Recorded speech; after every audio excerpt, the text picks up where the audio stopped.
Salut à tous, c'est l'Infernal de Dep et on se retrouve aujourd'hui pour une petite vidéo fan art d'un personnage que j'apprécie tout particulièrement. Je profite du début de la vidéo pour aussi vous poser une petite question sur est-ce que vous aimeriez que je fasse des vidéos bonus sur les marqueurs, faire des petites comparaisons ou des conseils sur quel type de marqueur utiliser, des tests peut-être de marques de marqueurs dont vous aimeriez bien entendre parler, etc.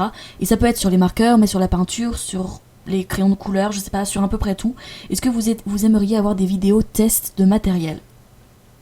Donc, je retourne à mon fanart. J'ai fait le fanart de Doxy, qui est un personnage de Trollhunters, personnage que j'apprécie particulièrement et série dont je suis un peu trop fan en ce moment puisqu'il faudrait que j'arrête de regarder trop d'épisodes à la suite, mais c'est pas grave, j'ai déjà fini et je la revois une deuxième fois, peu importe. C'est un fanart que j'avoue avoir eu énormément de mal à faire puisque avant de tourner cette vidéo, je l'ai essayé au moins 3 fois. J'ai essayé de faire un fanart au moins 3 fois et malheureusement ça n'avait donné rien de bien. Mais au final j'ai persévéré et je suis content du résultat. Je suis même content d'avoir pu réussir et de ne pas avoir abandonné. Donc je vous conseille de toujours rester serein et même si vous ratez, recommencer, c'est pas grave, rater c'est pas grave, surtout dans le dessin, il faut du temps pour apprendre, pour connaître vraiment la base et adapter les personnages que vous faites à votre propre style. Et c'est toujours intéressant de persévérer, de voir et de garder ce que vous avez fait pour pouvoir comparer quelles ont été vos erreurs, qu'est-ce que vous pouvez améliorer, etc. etc.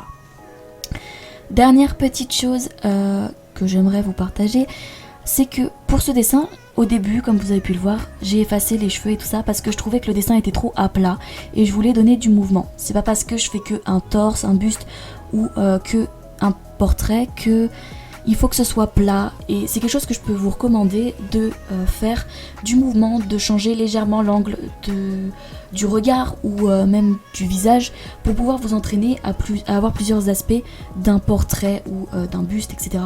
Ça peut doucement vous amener à faire sur un personnage complet des petites variations de pose ou de vent ou ce genre de choses pour les cheveux par exemple qui peuvent être super agréables et super sympas et ça vous apprend aussi tout en douceur à tester de nouvelles choses et c'est super cool et c'est très intéressant d'un point de vue dessin de faire ce genre de choses, donc je vous le recommande.